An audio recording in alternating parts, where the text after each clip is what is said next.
Kati, delená 25. pozícia. Povedz nám, ako sa ti hralo na tomto turnaji.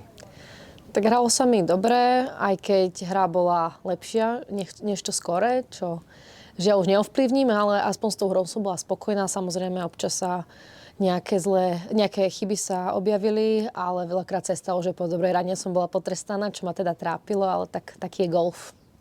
Využila si ako keby tú výhodu domáceho ihriska v zmysle slovenského domáceho ihriska?